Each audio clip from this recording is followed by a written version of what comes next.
Hey everybody, it's your old pal Wood Doofus. We recently purchased this antique table from Facebook Marketplace, and I was specifically looking for a table that was solid wood so I can refinish it. So we found this one and we spent about $100 on it, and when we got it home we realized that the veneer on the top was starting to bubble up on one side, most likely because of moisture seeping in over time. So I took a gamble and decided to go ahead and rip off the veneer and hopefully recondition and resurface the oak material that was underneath to make something nice out of it. I was able to take off this half of the veneer last night. I ran into a few problems. It wasn't a perfect system, but I think I've learned a little bit. I'm going to attempt to walk you through taking the veneer off of this side, and then we can move on to some finishing.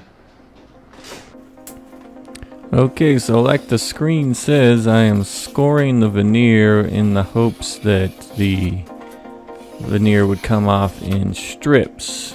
In the other side, I just hacked at it and it made a big mess. So I wanted to make it a cleaner, simpler system. So I put the iron on there to let it soak in and get the steam and loosen up the glue. And eventually I go ahead and start off. I quickly realized that I needed the iron to stay on there as much as I could because the adhesive basically dries out pretty fast and gets hard to remove pretty quickly. So I realized that if I leave the iron on there, then I can actually make some progress. But it wasn't pulling away from the rest from the other side of the score. So you're going to see me in a second try to score a little deeper. Alright, so there I am scoring a little bit deeper to see if it would come off a little cleaner. And I got this really sped up, so this overall process took me probably a couple hours for this side. So it's not a fast process, but it eventually became fairly efficient once I got a good rhythm down and keeping the iron close to my workspace as close as possible to where I was working to keep the adhesive from hardening up again.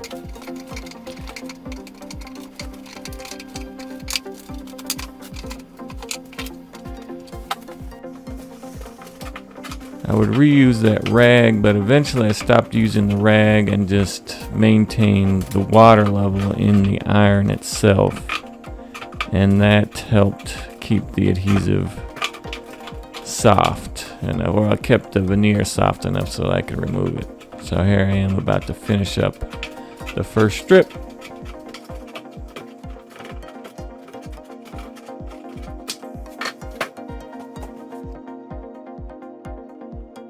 Alright, so here I am getting started on the second strip, and if this process of stripping the veneer is not interesting and you're more interested in the finishing that I do, you can go ahead and skip ahead. I made sure to put as much as I could of this process in because a lot of people struggle with this, and I found a little bit of success, and I just wanted to share that with the YouTube community. So I appreciate you watching, but if you want to skip ahead, you're more than welcome to.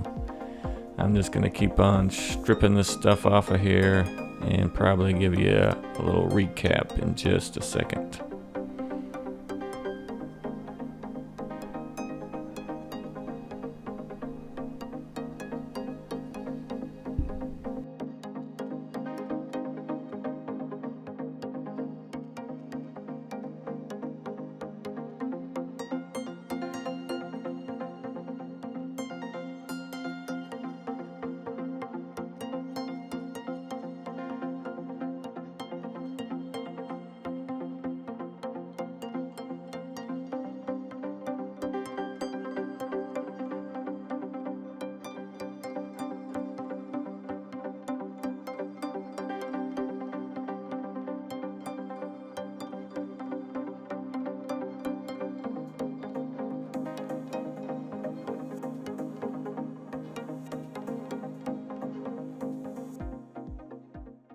All right, well, holy cow, this is going fairly smoothly compared to the way this went yesterday. Yesterday I was hacking and everything was all over the place, and I got some marks on the table that I'm not really happy with. And I just kept chipping chunks as best I could. But with this one, with the scoring, as long as I'm careful not to go too deep, then this scoring is working really well because I'm taking it out in nice even strips.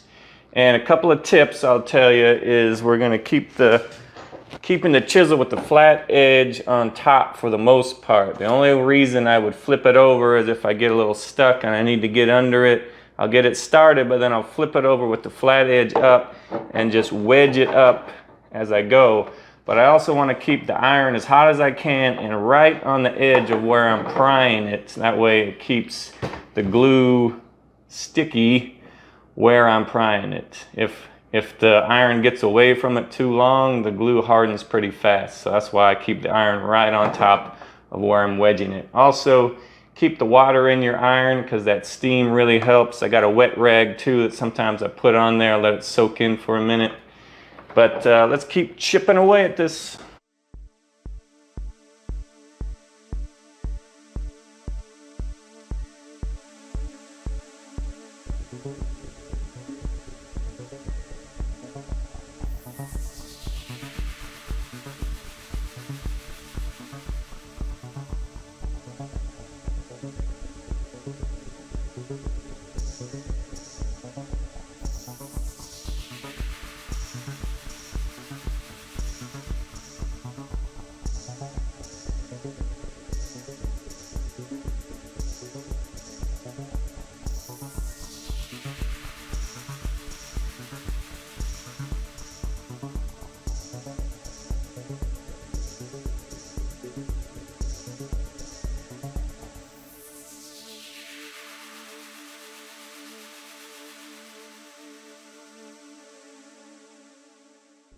All right, so all in all, I think that was a pretty successful system right there. So the next step is to clean up this mess and take the table outside and then condition the top with some sanding and maybe clean up the edge a little bit. All right, so I'm outside ready for a sanding, and this is what we're left with after we take the veneer off. Not super attractive, but it does have good wood underneath it, and you can see some of my big mistakes like this gouge here. There's a big gouge here I didn't even know was happening, so we are just gonna have to figure out what to do about that. There's also little like bug holes in some of this oak, so I might have to fill those too. We'll see how that goes.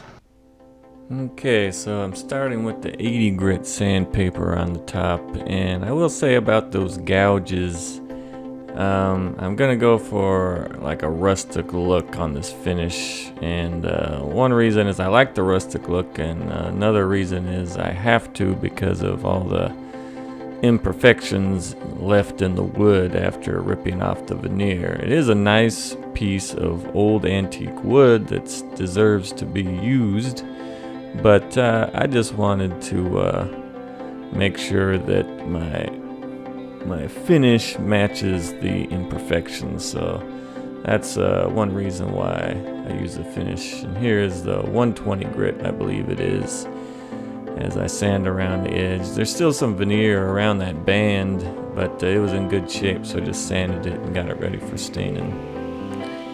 And here I am using a wire brush, and this is gonna dig out some of the softer wood around the grain and then leave the harder wood, and that makes the stain later on give a good contrast between lights and darks, and you'll see the lights and darks. I basically use black and white.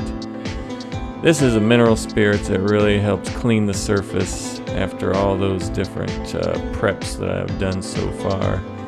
And mineral spirits is good to use inside because it is doesn't have as much odor as some of the other things like other paint removers and things like that.